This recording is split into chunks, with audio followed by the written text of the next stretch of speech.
नमस्कार, आप देख रहे हैं ब्रेकिंग टुडे और मैं हूं आपके साथ जगदीश कुमार। निषाद पार्टी के राष्ट्र अध्यक्ष संजय निषाद जी आज हमारे साथ हैं। अगर हम पार्टी की बात करें और अगर हम संजय निषाद जी की बात करें तो हम आपको ये बता दें कि ये वो पर्सनैलिटी है जिन्होंने उत्तर प्रदेश में अपनी पर्सनैलिटी को इस तरीके से उभारा है ताकि मतलब हर पार्टी इनके लोहे को मानती है, इनके दम को, इनके खम को हर कोई मानता है। सर, आपका बहुत बहुत स्वागत है ब्रेकिंग टुडे में। तो सबसे पहले हम ये जानना चाहेंगे कि आप अपने नाम के आगे लगाते हैं डॉक्टर निषाद। हमने अभी नहीं बताया, हम अब बता रहे हैं कि सर का नाम है डॉक्टर संजय निषाद जी। तो सर, ये डॉक्टर की क्या कहानी है? आप लोगों को ठीक करने वाले डॉक्टर तो है नहीं, पीएचडी की है, क्या है डॉक्टर की क्या कहानी है? मैं पेशे से चिकित्सक था, मैं इलेक्ट्रोपैथ चिकित्सक था। मैंने स्वीडन से पोस्ट पीएचडी की। और डॉक्टर, एक तो किसी डॉक्टर का मतलब है रोग का इलाज नहीं, स्वस्थ कैसे रहेगा व्यक्ति, उसके लिए डॉक्टरेट पढ़ाया जाता है। लेकिन दुर्भाग्यवश कभी बीमार हो गया तो उसके लिए इलाज के लिए डॉक्टरी होती है। लेकिन दुर्भाग्य से इस समय स्वास्थ्य के लिए कोई डॉक्टर काम नहीं कर रहा है। सारे इलाज के लिए वो सुबह शाम तक भगवान के वहाँ घंटी बजाते हैं, सारी दुनिया बीमार हो जाए। उसी तरीके से राजनीतिक डॉक्टर जो होता है वो जो पार्टियां होती हैं वो अस्पताल होती हैं, और जो नेता होता है उसका जो अध्यक्ष होता है या मुख्यमंत्री प्रधानमंत्री जो हो वो उसका डॉक्टर होता है। अब कानून से इलाज किए जाते हैं। जैसे आज के चमार भाई के कोई ज़मीन नहीं ले सकती है, उसके तो रे नहीं बोल सकता। कितना कमज़ोर से कमज़ोर आदमी किसी ताकतवर आदमी को रे बोल दे, वो भी डर के मारे उसे नहीं बोलता कि कानून से हम जेल चले जाएंगे और उसे मिल जाएगा पैसा, हम अपमानित हो जाएंगे। तो कानून से उसकी सुरक्षा होती, न्याय मिलता, उसे सुरक्षित रहता। तो उसी तरीके से गरीबी एक बीमारी है और आरक्षण उसकी दवाई है। और आरक्षण संविधान, भगवान गरीबी नहीं दूर करता है। ये 90% लोग ये समझ रहे हैं कि भगवान ने गरीबी दी है। जिस तरीके से कोरोना को इंसान ने बनाया, उसी तरीके से राजनीति के शिकार जो हैं वो गरीब हैं, बजट के शिकार हैं वो गरीब हैं। जो खाली वोट देते हैं, महंगाई के नाम पर नोट देते हैं, वो गरीब हो रहे हैं। वो मतलब वो निर्बल है। और जो वोट भी लेते हैं बाद में कानून बनाकर नोट लेते हैं, 5 रुपए के किलो आलू 50 रुपए में बिक रहा तो 45 रुपये जा कहाँ रहा है। इसी तरीके से कानून बनाकर, पहले कानून बना के मुगल इसी तरीके से काम करते थे, अंग्रेज करते थे, हमारे लोगों ने भगा दिया। अब इस राष्ट्र में संविधान बना हुआ है तो ये लोग चाहते हैं कि इस पार्टी को भगा वो पार्टी आएगी, वो पार्टी भगा वो पार्टी आएगी। तो सारी पार्टियों को ऐसे भगाते रह रहे हैं। लेकिन आज के दिन में जब अंग्रेज आए थे तो 1 रुपये का जो बिस्कुट खरीदने के लिए $20 देते थे। 20 गुना हम अमीर थे, 20 गुना अंग्रेज गरीब थे। 200 बरस में जब उन्हें भगाया हमने तो वो जाने जब लगे तो एक रुपए का बिस्कुट $1 में पाने लगे, मतलब 20 गुना लूट पाए थे। आज $1 लेके आता अंग्रेज बड़ी खुशी खुशी और $76 ले आता है। इसका मतलब ये जो पार्टियां हैं इस देश की इकोनॉमिक को बीमार बना रही हैं। हमारा रुपया डॉलर मजबूत नहीं हो रहा, अमेरिका मजबूत हो रहा, रुपया कमज़ोर नहीं हो रहा, देश कमज़ोर हो रहा, ये देश की बेरोजगारी बढ़ रही है। तो मेरा कहना है कि जब every problem solve by the political party in the democracy, राजनीतिक शक्ति ही भगवान की शक्ति से ज़्यादा शक्तिशाली है, तो राजनीति से गरीबी दूर हो जाएगी। Every problem solve by the political party in the democracy. गरीबी एक बीमारी है तो उसकी भी समस्या राजनीति से ही संभव है। इसलिए हमें चिकित्सा क्षेत्र से होकर आके आज के दिन में गरीबी को दूर करने के लिए, बेरोजगारी को दूर करने के लिए, शिक्षा को समान करने के लिए, फ्री करने के लिए, चिकित्सा को फ्री करने के लिए, क्योंकि हमारे डिस्पेंसरी में जो रोगी आते थे तो 70% रोगियों के पास तो पैसे बहुत कम थे, वो कहते थे सस्ता इलाज लिखिए। 30% के पास तो पैसा नहीं होता, किराया देना पड़ता था। और 20% ऐसे होते थे जो कहते बढ़िया इलाज लिखो। 10 ऐसे कहते थे बढ़िया डॉक्टर, बढ़िया देश बताओ जहाँ हमारे बच्चे का जान बचा। तो इसका मतलब आज राजीव गांधी जैसे लोग जो इस देश के प्रधानमंत्री थे, माननीय स्वर्गीय थे, उन्होंने कहा था कि देश में हम 100 रुपये अगर दिल्ली से भेजते हैं तो 99 बीच में रुक जाता है, 1 रुपया गरीब पाता गांव का। इसके मतलब 99 कौन है? वो 10% जो हिस्सेदार हैं राजनीति के वो हैं, और 90% लोग राजनीति के शिकार हैं। तो इसीलिए हमें चिकित्सा क्षेत्र से छोड़कर हमको राजनीतिक चिकित्सक बनना चाहिए। और समाज जो यह जातियों में बटा हुआ है, ये आलू बनकर लोगों की सरकार बना रहा है, जिन्हें चालू बनाना है। इसलिए हमने एक प्रोग्राम बनाया है, reach the voter and teach the voter and cast the voter. हमें वोटर के पास जाना होगा, उन्हें पढ़ाना होगा और उनकी कीमत बताना होगा। ये बताना होगा भाई, अगर प्रधानमंत्री या जो मुख्यमंत्री हैं, जो देश का जो एक पॉलिसी है, जो लोकतंत्र है, वो पावर उनके पास है, लेकिन संविधान समस्याओं का समाधान है। तुम्हारी गरीबी का समाधान संविधान में लिखा है, लेकिन उसका गेट पास वोटर के पास है। तो जो गेट पास वोटर के पास है, तो जो संविधान, जैसे डॉक्टर को लोग भगवान मानते हैं, तो इसी तरीके से जो मुख्यमंत्री प्रधानमंत्री होता है उसे भी भगवान मानते हैं। लेकिन असली भगवान तो लोकतंत्र में वोटर है ना। अब असली भगवान बेहोश है राजनीतिक रूप से, चाहे वो धर्म के नशे में हो। आज के दिन में शिक्षा का दरवाज़ा नहीं खुला कोरोना के नाते, लेकिन दारू भट्टी खुल गई, क्योंकि ये दारू पियेंगे तभी तो 2022 में वोट डाल देंगे। तो इनके ऊपर, असली भगवान के ऊपर पौवा का लेबल लगा हुआ है, और जो भगवान, जो राजनीतिक भगवान हैं, उनके ऊपर पार्टी का लेबल लगा है। तो मैं इस असली भगवान को चाहता हूँ पौवा का लेबल हटा के पार्टी का लेबल लगाए। कौन सी पार्टी? जो निर्बल से ने सबल बना दे। लेकिन आज तक तो जब सभी पार्टियों का लेबल तो लगा, लेकिन किसी ने उन्हें सदस्य नहीं बनाया। नाम दिया, वोट दे दो, वोट दे दो, वोट दे दो। सदस्य किसे बनाए? जो पॉलिटिकल पार्टनर थे। नाम का सदस्य बनाए, कितना करोड़ सदस्य हैं, लेकिन उन्हें काम का सदस्य नहीं बनाया।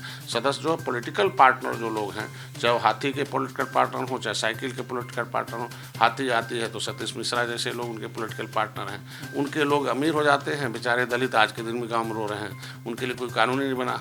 मैं कहता हूँ जैसे साइकिल आती है, अमर सिंह थे तो उनके जैसे लोग पॉलिटिकल पार्टनर हैं। आज मोदी जी योगी की सरकार है, देखो अंबानी हैं। तो हम कहते हैं जब तक पॉलिटिकल पार्टनर वोटर नहीं होगा, गरीब नहीं होगा, तब तक इसकी गरीबी नहीं दूर होगी। इसीलिए हमने 1 करोड़ लोगों को सदस्यता अभियान का लक्ष्य रखा है।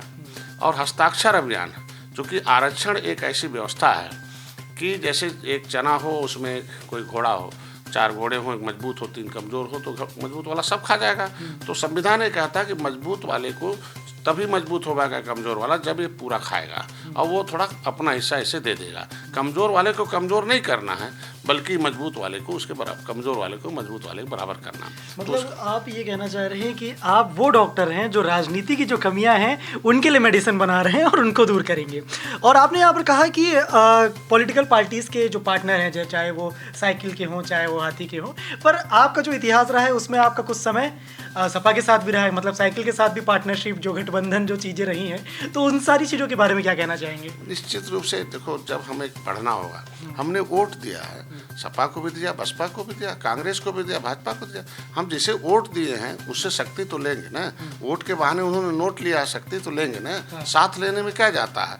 उनकी नीतियाँ थी, साथ थे।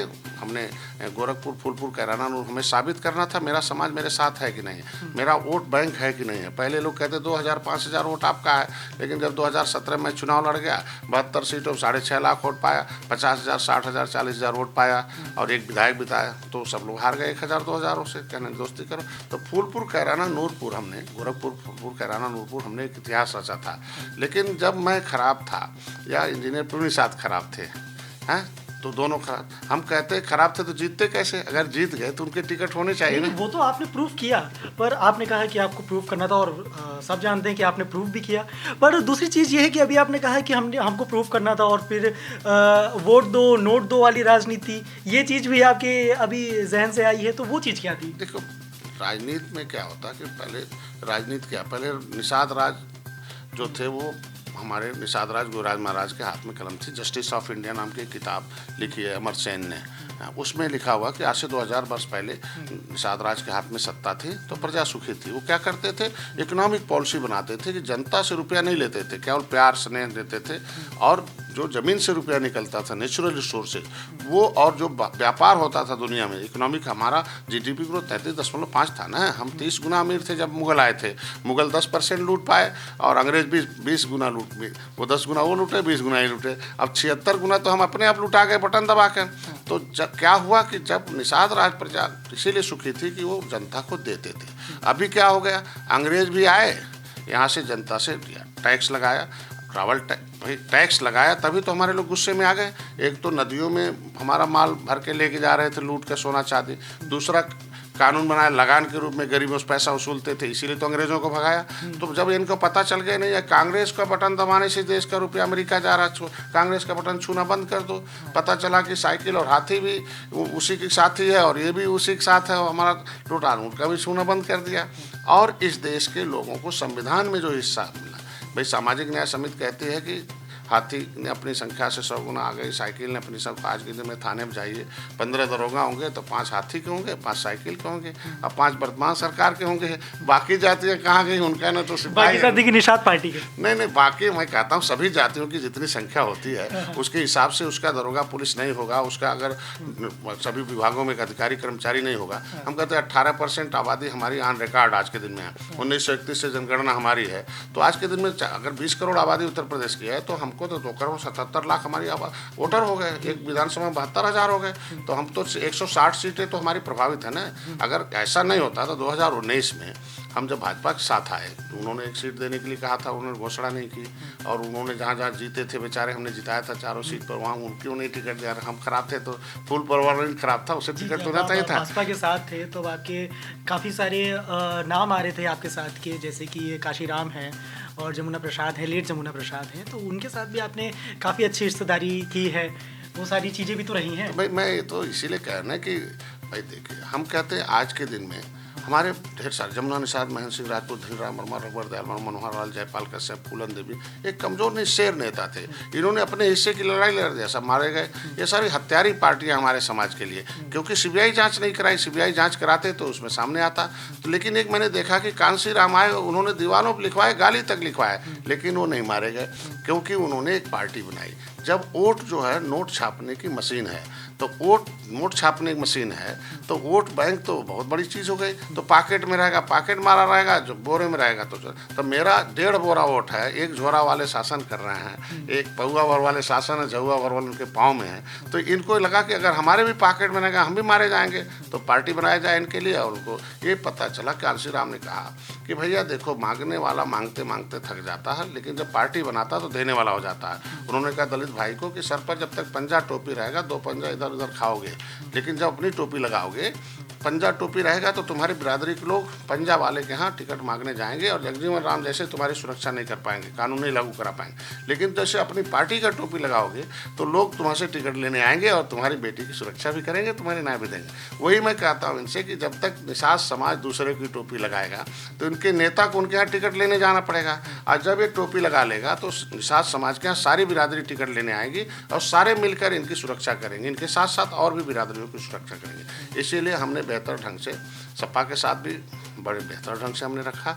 लास्ट में उन्होंने धोखा इसलिए आना। भाजपा के साथ हम अब तक हैं, बेहतर ढंग से हैं, मित्र हैं, मित्रता के हिसाब से काम भी कर रहे हैं। उनसे उम्मीद है हमें कि निषाद राज के किले पर 1 रुपये का ईंट 70 साल से किसी ने नहीं दिया। लेकिन आज के दिन में भारतीय जनता पार्टी वहाँ किले पर मूर्ति लगा रही है, हमारे इतिहास को जगा रही है, पार्क बना रही है। 72 घंटे में सवर्ण उन्होंने आरक्षण दे दिया, तो हमें उम्मीद है कि 72 दिन में हमारा भी दे देंगे। योगी जब सांसद थे, हमने रेल आंदोलन किया था, उस समय उन्होंने सदन तक आवाज़ उठाई थी और उन्होंने कहा भाई था इनका 80 का प्रमाण पत्र मिलना चाहिए। ये ऑलरेडी अनुसूचित जाति की सूची में मझवार गाँव तुरैया खरवाल बिल्डार के नाम से है। कांग्रेस दोषी है, सपा दोषी है, बसपा दोषी है। तो भारतीय जनता पार्टी इसीलिए साथ आए कि उनका आरक्षण मिल जाए, क्योंकि केंद्र राज्य में इनकी सरकारें हैं। तो कहते हैं कुल रीत सदा चली आई, प्राण जाए पर वचन न जाए, उन्हें निभाना चाहिए। कि बीजेपी अभी जिस तरीके से निषाद पार्टी और निषाद समाज का जो फॉलोवर्स आपने बताए हैं और जो उनकी विचारधारा बताए हैं, बहुत अच्छी है। लोकतंत्र को आप पूरी तरीके से बढ़ा रहे हैं, आपका जो एजेंडा है वो चीज़ें भी समझ में आ रही। पर आपने कहा कि बीजेपी के साथ आपके अभी जो चीज़ें चल रही हैं बहुत अच्छी हैं। पर अभी आपने थोड़ी देर पहले कहा था कि अगर मोदी जी की बात करें तो अडानी और अंबानी हमें फ्यूचर में देखेंगे, तो ये दोनों चीज़ें हमें साथ में समझ में नहीं आ रही है। हम मित्र हैं, हम सही बात बताएंगे। उन्होंने कहा सबका साथ सबका विकास, तो वोटर ने वोट दिया तो उनका हो। आज टिकैत हमारा टिकैत जो है उन्होंने भी वोट डलवाया, हमने भी वोट डलवाया, तो किसान का मुद्दा हल होना चाहिए। उनको रोड पर बेचारे रो रहे हैं, तो हम पर हल नहीं हो रहा है ना, हम बात ही नहीं हो रही है। कहते हैं अगर मान लीजिए उन्होंने वोट डलवाया, वो भी वैसे हम भी हैं। अगर वो किसानों के नेता हैं तो हम निषादों के नेता हैं। संख्या 18% है, तो हम कहते हैं कि क्यों वो रोड पर आए। कल हमारे निषाद भी रोड पर आएंगे अगर इनका आरक्षण नहीं लागू हुआ, जो वादा हुआ। जैसे अभी गोरख यहाँ इलाहाबाद में 20 लोगों को 20 नाव तोड़ दिया, तो नाव थोड़ी तोड़ा अधिकारियों ने, वो तो मित्रता तोड़ रही है ना, योगी जी कमर तोड़ रही है, सरकार की कमर तोड़ रही है ना। हम कहते हैं एनजीटी ने रोक लगाए पानी में, जो बदमाश हैं, जो कानून काम करें तो कानून उनके दंड देगा ना, पुलिस तो दंड नहीं देगी ना, अधिकारी दंड देने का पावर थोड़ी है। हम कहते हैं जो राहें बाहर थी उसे तोड़ दिया, इसके मतलब जो अधिकारी हैं वो अंदर से हाथी साइकिल हैं, ऊपर से कमल का खाल ओढ़े हैं। अगर ऐसे लोगों को दंडित नहीं करेंगे तो 2022 तक जाते जाते ये सब बहुत नुकसान पहुंचाएंगे।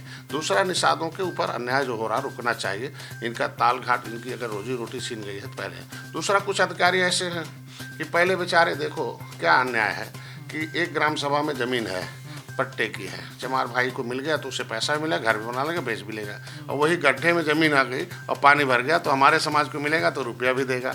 रुपया लगान दे रहा था तो पानी का दे रहा था। अभी क्या हो गया, खाली ज़मीन पर कब्जा भी है, कागज़ के हिसाब से लगान वसूल रहा है। तो ये इस तरीके का अन्याय अगर नहीं रुका तो जो उस तरीके से मेरा समाज कांग्रेस का बटन छूना बंद कर दिया, कांग्रेस मर गई, साइकिल का छूना बंद कर दिया, कहाँ पहुँच गई, हाथी का छूना बंद कर दिया। तो इसी तरीके से गुस्सा लगाएंगे, क्योंकि हम लोग नेता हैं ना, हम लोग ड्राइवर हैं, हम लोग तो दिमाग से काम करते हैं। कार्यकर्ता शरीर से काम करता है, वो दौड़ता है, वो गारंटी लेता है गांव वालों से कि आप वोट दिलवाओ, हम तुम्हारा सब हिस्सा दिलवा देंगे। तो आज समाज आंदोलित हो रहा है, कार्यकर्ता आंदोलित हो रहे हैं, और जो गांव का वोटर आंदोलित हो रहा है, तो उसका संदेश हमारा काम है पहुंचाना सरकार को, उनको बताना मित्र की हैसियत से। तो सरकार अगर काम करती है तो ठीक है, नहीं तो समाज आंदोलित होता रहेगा। जिस तरीके से आंदोलन है, हमारे लोग आएंगे। अभी 1 करोड़ हस्ताक्षर अभियान चल रहा है और अपने आरक्षण के समर्थन में। अब 1 करोड़ सदस्य बन के वो पूरे ट्रक में भर के ला के सामने रख देंगे। 1 करोड़ लोगों ने वोट दिया था, 277 करोड़ ने। तो ये लोग हैं, इनकी समस्या समाधान ना, क्यों गुस्सा लगाते हैं, जल्दी से इनका कर दीजिए। ये तो प्रूव करने वाली बात ये तो हो रहा, चल रहा बहुत स्पीड से। अभी 13 तारीख को गोरखपुर में एक ठंडक में बहुत ऐतिहासिक रैली थी और उन्होंने संकल्प लिया हमें कि संकल्प लिया क्या, निषाद राज के किले पर, कि हमारे पुरखे जो थे इकोनॉमिक पॉलिसी बनाते थे तो गरीबी दूर थी, तो फिर देश में गरीबी दूर होनी चाहिए, इनका आरक्षण का मुद्दा हल होना चाहिए। देश को आज़ाद इन्होंने कराया, कानून बनाया, इन्होंने संविधान की रचना कराई और इन्होंने अंग्रेजों को मारकर भगाया था, तो इनको आरक्षण मिलना चाहिए। और जब भाजपा ने वादा किया था पूरा होना चाहिए। इनके राजनीतिक मुकदमे वो दूर हो जाने चाहिए, इनके पट्टे और बालू के खनन के मुद्दे होने, इनके शिक्षा, स्वास्थ्य, रोजगार की व्यवस्था होनी चाहिए। क्योंकि इसको तो कानून ने उजाड़ा था, तो कानून में इनका हिस्सा लिखा। मैं कहता हूँ कि चमार भाई की ज़मीन कोई नहीं खरीद सकता, कानून उनकी सुरक्षा करती है। तो हम कहते हैं कि उसी संविधान में लिखा हुआ है कि 1990 से पहले केवट मल्ला मझवार था, इनकी भी ज़मीन कोई नहीं खरीद सकता था और ये सुरक्षा उनसे होती थी। और संविधान में हम कहते हैं कि आज के दिन में मझवार की पर्यायवाची जात केवट मल्ला है, इस राष्ट्रपति ने लिख रखा है। तो जब राष्ट्रपति नोटिफिकेट कर रखा है तो इनकी उपजातियों को पिछड़ी में डाल के इनकी ज़मीनें लूटी जा रही हैं, इनके ऊपर अन्याय हो रहा, वोट लूटा जा रहा है, इन्हें सदन में जाने से रोका जा रहा है। अगर आज के दिन में हमारा अनुसूचित जात लागू हो जाए तो हमारे लोग आसानी से विधानसभा में आ जाएंगे, विधान परिषद में चले जाएंगे, मेरे लोग डीएम भी हो जाएंगे, एसडीएम भी हो जाएंगे, अधिकारी भी हो जाएंगे। तो इनको राजनीतिक संरक्षण मिलेगा, इनकी सुरक्षा भी हो जाएगी। तो इसी की लड़ाई हमारा समाज लड़ रहा है और एक वोट बैंक है और साबित हो चुका। मेरा समाज मेरे साथ तब भी था, 2017 में था, 2018 में था, 2019 में भी था और भी 13 तारीख को था। 2000 पंचायत चुनाव में भी रहेगा और पंचायत चुनाव में भी रहेगा, 2022 में रहेगा। पंचायत चुनाव निषाद पार्टी पूरे उत्तर प्रदेश में लड़ेगी, क्योंकि चर्चा, पर्चा और खर्चा। तो चर्चे में तो निषाद पार्टी है, 2017 से काम हमारे कार्यकर्ता पदाधिकारी कर रहे हैं, वोट है, इनकी समस्या है। बीमार आदमी तो रोड पर आएगा ना, डॉक्टर तो खोजेगा है। तो सबके यहाँ गया था इलाज के लिए, न कांग्रेस ने इलाज किया, न तो सपा ने इलाज किया, न बसपा ने इलाज किया। अगर ये लोग उनका इलाज किए होते और न इनके बदले में उनका गुर्दे निकाल लिया, सब निकाल की नौकरी कब्जा कर लिया, तो आज के दिन में भारतीय जनता पार्टी के साथ आए हैं, इसीलिए कि अब मेरे साथ होकर उनके साथ के, उनके पास नहीं है, वो निषाद पार्टी में है। इस सहयोग के बनाया था कि इनकी समस्याओं का समाधान होगा। तो इस उम्मीद के साथ है कि भारतीय जनता पार्टी इनकी जल्दी सुनेगी और चर्चे में है, पर्चे पर वोट भी आएगा। और चूंकि पर्चे पर वोट नहीं आएगा तो फिर 2022 में कैसे चुनाव लड़ेंगे हम लोग। और ये तो साबित करना पड़ेगा हमारा वोट है। मान लीजिए 100 बूथ पर सपा है, 100 पर बसपा है, 100 पर भाजपा, 100 तो हमें भी साबित करना है हमारा वोट बैंक कितना है। तो पर्चे पर वोट लाना बहुत ज़रूरी है, क्योंकि पार्टी इसीलिए बनती है चुनाव लड़ने के लिए। तो हमने 2014 भी लड़ा था, 2017 भी लड़ा, 2018 भी लड़ा, अभी 2019 नहीं लड़ पाया। कि उसके लिए कारण ये था कि जो एक लोकसभा हमें मिला था महाराज का, वो सपा ने नहीं छोड़ा, हमने बूथ गठन किया था। तो बिना बूथ के तो हम चुनाव नहीं जीत सकते ना। तो जो हमें 8 सीटें और मिल रही थी तो वहाँ बूथ मेरा गठन नहीं था, तो हमारी पार्टी का झंडा भाजपा क्यों उठाता? भाई हमारा बूथ तो नहीं लगाता, इसलिए हम नहीं लड़े। और हारने के लिए नहीं, पार्टी जीतने के लिए बनी है।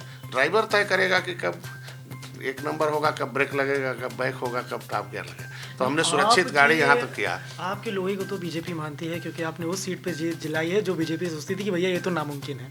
वो तो सच्चाई है। पर इसके लिए आपने बताया केवल आपका समाज ही जिम्मेदार है इस जीत के लिए, या फिर और भी कुछ वजह हैं?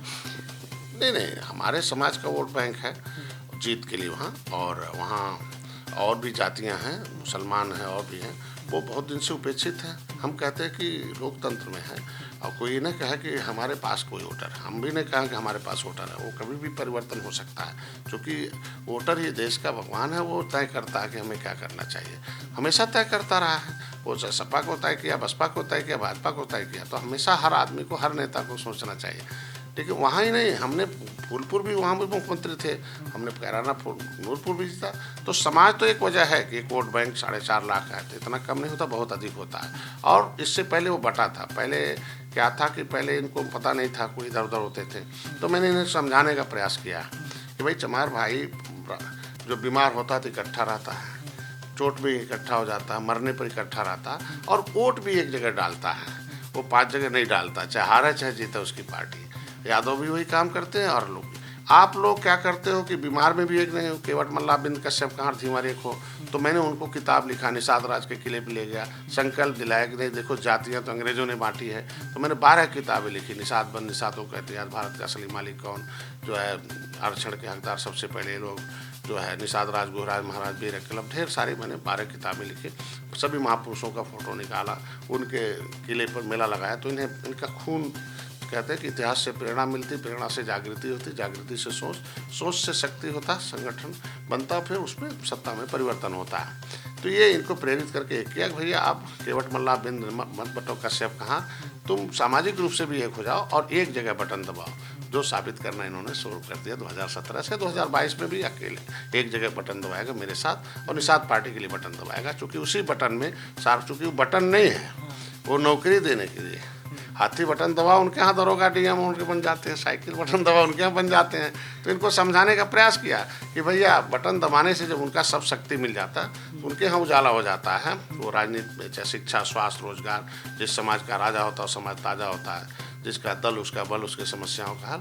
तो अब अपना भी बटन दबाओ। तो ये लोगों ने अपना बटन दबाया, वो निर्बलों का बटन है, जाति का नहीं है, वो निर्बलों का बटन है। चूँकि इनकी संख्या अधिक है तो ये इकट्ठे हैं, संजोग से नाम निषाद पार्टी हो गया, लेकिन इसका नाम तो निर्बल इंडियन शोषित हमारा दल है। तो चूँकि उसके अध्यक्ष मैं हूँ, और समस्या ज़्यादा इनकी है, ये ज़्यादा बीमार हैं, तो सबसे पहले यही आ रहे हैं, इनके साथ और भी जातियाँ आ रही हैं। मतलब बेसिकली इस पार्टी का गठन इस वजह से हुआ है ताकि वो लोग जो अपनी चीज़ों को नहीं पा रहे हैं, वो लोग जो समाज में सही वैल्यू नहीं पा रहे हैं, उनको मिल पाए, और जो दबे रहते थे वो उभर कर आएँ और अपनी चीज़ों को सामने रख सकें। ये चीज़ निषाद पार्टी का व्यू हमें समझ में आया। सर एक चीज़ हमें ये चीज़ नहीं समझ में आ रही कि आपका कई पार्टियों के साथ गठबंधन रहा, वो भी लीडिंग पार्टी बीजेपी, सपा, अभी बीजेपी के साथ है। तो सर इससे 2 पहलू निकलते हैं, फिर उसके बाद निषाद पार्टी आई, 2 पहलू निकलते हैं। या तो हम कहीं टिक नहीं रहे हैं, या तो फिर हमें लग रहा है कि सब में कमी है, हम सबको ऑब्जर्व कर रहे हैं, उसके बाद हम देख रहे हैं, या तो फिर हम सबकी जगह टिक नहीं रहे हैं हम कहीं। सर इसमें से कौन सा पहलू सही है? एक निगेटिव होता है, एक पॉजिटिव होता है, आप हमें दोनों पहलू समझाएं इसके। देखिए, मैं कह रहा था कि निषाद पार्टी एक पार्टी है, एक दल है, मैं उसके साथ हूँ, मेरे कार्यकर्ता उसके साथ हैं। उसे आगे बढ़ाने के लिए जो मेरे झंडे का स्वागत करे, राजनीति में कहता है कि जो झंडे का स्वागत करे वो भाई है, जो विचारधारा को फैलाने में मदद करे वो भाई है, जो उस मुद्दे को आगे बढ़ाए वो भाई है। तो निषाद पार्टी 2017 में अलग चुनाव लड़ी, और लोगों ने कहा कि नहीं निषाद पार्टी अच्छी है, 2018 में आए। समाजवादी पार्टी ने हमारा साथ दिया, 2018 में बसपा ने भी साथ दिया, और कैंडिडेट निषाद पार्टी का जीता, भले चिन्ह उनका था, और सारे लोगों ने मिलकर काम किया। लेकिन उन्होंने कहा ठीक है 2019 में भी हम साथ रहेंगे, लेकिन न एक जगह कहीं नाम था, न कोई झंडा था, न बैनर था, न फोटो था। उसके साथ बहन जी नहीं कहते थे आरक्षण का मुद्दा है इसका, ठीक है ये हम वहाँ से लोकसभा कहे भाई 70 साल से आप लोग राजनीति कर रहे, 30 साल से सरकार कांग्रेस की बनाए, सामाजिक न्याय अगर सही था, समाजवाद आपका, और जिसकी जितनी संख्या उतनी भारी उतनी संख्या, तो हमारी भारी संख्या थी। तो मेरा संविधान के मुताबिक जो भी संशोधन था, राजनीति का पावर आपको लोगों के पास था, तो डॉक्टर आप थे तो इलाज आपका करना चाहिए ना। तो ये लोगों ने क्या किया कि मेरे झंडे का विरोध, मेरे नाम का विरोध, फिर निषाद पार्टी नहीं जाना चाहिए। तो जो मेरे झंडे का स्वागत करे, तो भारतीय जनता पार्टी ने स्वागत किया, झंडे छपवाया, टोपी छपवाया, निषाद पार्टी का अलग से प्रचार किया, निषाद पार्टी को टीवी चैनल अखबार में दिया, मंच दिया। तो तो हम कहते हैं कि जब पार्टी का प्रचार हुआ तो पार्टी झंडा टोपी जब रहेगा तभी तो पार्लियामेंट में जाएगा। तो हम कहते हैं जो हमारे पार्टी के मिशन को आगे बढ़ाने के वादे किए हैं, आगे क्या होता अलग मैटर, जब हमारा साथ जितना देर जो देगा और इस पार्टी को बढ़ाने के लिए, विचारधारा को बढ़ाने के लिए, वो मेरा दोस्त है। जिस दिन रुकावट पैदा कर दे भाई, दरोगा तब तक दरोगा है जब तक किसी बेटी की इज्जत बचाता हो थाने में, और थाने में खुद है लाने के बाद वो खुद इज्जत लूटता हो, तो दुनिया ही कहती नहीं दरोगा नहीं है ये। तो मित्र तब तक मित्र है जब तक वो मित्रता निभाता हो, और मित्र के साथ जब उसकी मित्रता का ग्रेडिंग कम हो जाती है तो आदमी को दुनिया में हमेशा मित्र चाहिए। तो क्या सर ये बीजेपी के साथ भी ऐसा होने वाला है कि तब तक मित्र हैं जब तक मित्रता निभा रहे हैं, या तो फिर आप निषाद का ही डंका बजेगा? देखो निषाद पार्टी है, उसको सत्ता में जाना चाहे जैसे जाना है। हाँ। तो इसके लिए बने ना, बिना सत्ता में गए तो कुछ होगा नहीं। हम कहते हैं कि जब हम रहेंगे पावर में तभी तो अपने लोगों को कुछ लिख पाएंगे। जो पावर में गए हैं, हम कहते हैं भारतीय जनता पार्टी 72 घंटे में अगर आरक्षण सबल का दे सकती है, हम बधाई देते, गरीबों को दे दिया। तो आज जिनका 72 साल से अनुसूचित जात का सूची में सूचीबद्ध है संविधान में, तो उसको तो 72 दिन में दे देना चाहिए ना। मान लीजिए ठीक है उधर कोरोना उन्होंने टाइप देखो, भारतीय जनता पार्टी उतना दोषी नहीं दूंगा, क्योंकि उन्होंने कहा भाई हमें बड़े बड़े मुद्दे हैं राष्ट्रीय, 370 खत्म करने दो, NRC आ गया, तब तक कोरोना आ गया, अब सब खत्म हो गया तो कम से कम 72 दिन में कर दें इनको। कुछ है नहीं। उत्तराखंड में इन्होंने किया है कि शिल्पकार जाति ने जातियों का समूह है और इनके कुछ उपजाति पिछड़ी में पड़ जाने की वजह से अनुसूचित जात का प्रमाण पत्र नहीं मिलता है। इन्हें अनुसूचित जात की एक सूची बना दी कि ये उनकी जाति शिल्पकार है, इनकी उपजातियां हैं 22 ठो, और आगे इनको अनुसूचित जात का प्रमाण पत्र दिया जाए। और जो पिछले शासनादेश हुए हैं मतलब पिछड़ी में, वो वैसे रहेंगे, मतलब उनकी नौकरी नहीं जाएगी। तो वैसे यहाँ भी एक शासनादेश होना चाहिए। उसके लिए आज बातचीत जारी है कि मझवार जाति ने जातियों का समूह है, उसके अंदर केवट मल्ला बिंद कश्यप, ये जो है वो पिछड़ी जाति में गलती से चले गए हैं, और ये मूल उनकी उसकी पर्यायवाची जातियां हैं। राष्ट्रपति के नोटिफिकेशन में उनको अनुसूचित जात का प्रमाण पत्र दिया जाए। भाई जब 1931 से हम अनुसूचित जात की सूची में 1941 में है, हम देश को आज़ाद करें कानून से उजाड़, मतलब नीचे सूचित मतलब सूचित किया जाएगा कि तुम्हारे पुरखों ने लड़ा था और कानून से उजाड़ दिया, और तुम्हारे लड़के अब जाएंगे स्कूल में पढ़ेंगे और वहाँ जीफा पाएंगे, पैसे लाएंगे और पढ़ाई होगा, मास्टर कितना बेईमान होगा, 0 नंबर देगा तो भी तुम्हारे लिए नौकरी पाओगे, हीरो बन जाओगे, तुम्हारे लिए पार्लियामेंट रिजर्व रहेगा, तुम्हारे लिए रहेगा। तो ये सूचित तो किया नहीं गया, बल्कि इनको रोक दिया गया, नाम पिछड़े में डाल दिया गया। तो भारतीय जनता पार्टी से उम्मीद के साथ जाते हैं कि एक सूची जिस तरीके से इनकी सरकार वहाँ है उत्तराखंड में उन्होंने दिया है, तो आशा है कि हम सरकार बनाए हैं और वादा भाजपा ने किया है और मोदी जी ने सारे लोगों ने बोला है। तो आरक्षण विरोधी तो है नहीं, विरोधी होते तो 10% क्यों देते। तो जैसे सर अगर हम मान लेते हैं कि बीजेपी के साथ आपकी जो आशा है, आपकी जो एक्सपेक्टेशंस हैं वो पूरी नहीं होती है, तब नहीं हमें उम्मीद है पूरा होगा। 160 सीटें हम लोग मछुआ बाहुल हैं, और जहां हम जिताते हैं, हम जिता के साबित भी किए 2019 में। तो कौन आदमी जो आता कि हमारा नुकसान हो जाए। और हमारे समाज ने फैसला लिया, पार्टी के कोर कमेटी ने फैसला लिया, समाज के बीच में मैं रहता हूँ, सोता हूँ, खाता हूँ, रैली करता हूँ, 24 घंटे में रहता हूँ। अभी हम लोग 300 दिन 300 रात का नारा दिए हैं, आएंगे जीत के साथ, इसका नारा। पर सर अगर नहीं, मैं कहता हूँ अगर मान लेते हैं तो फिर क्या देखने को? तो समाज ने फैसला लिया था कि सपा को छोड़, फैसला लिया था सपा के साथ तो बसपा के साथ जाओ, हम वहाँ चले गए। तो समाज ने फैसला लिया उसको छोड़ दो। तो समाज के ऊपर है ना वो क्या फैसला लेता है। वो फैसला जो लेगा समाज, भाई समाज है, समाज जो फैसला लेगा वो हमारे लिए मान्य होगा। बिल्कुल बिल्कुल। तो आपने देखा कि बहुत सारी बातें हुई, बहुत सारे मुद्दों पर बातें हुई, डॉक्टर से लेकर आपको ये भी पता चल गया आज कि सर के आगे जो नाम में डॉक्टर लगा है उसका रीज़न क्या है। आप ये मत सोचिएगा कि वो हेल्थ वाले डॉक्टर है, हेल्थ वाले डॉक्टर तो है ही, पर राजनीति में जो बीमारियां हैं उनको भी दूर करते हैं। और इतना लंबा सफ़र, इतना सक्सेसफुल सफ़र रहा है अभी तक जो राजनीति में, उसके पीछे क्या कहानी रही है और आगे आने वाले समय में हमें चीज़ें क्या दिख सकती है, और निषाद समाज का जो एजेंडा है वो सारी चीज़ें आज आपको क्लियर हुई हैं। फिलहाल इतनी सारी चीज़ों के बाद अब मुझे दीजिए इजाज़त। देखते रहिए ब्रेकिंग टुडे, कैमरा पर्सन मानस के साथ जगदीश कुमार, लखनऊ। अगर आपने हमारे चैनल को सब्सक्राइब नहीं किया है तो चैनल को सब्सक्राइब कर लें और बेल आइकन दबा लें।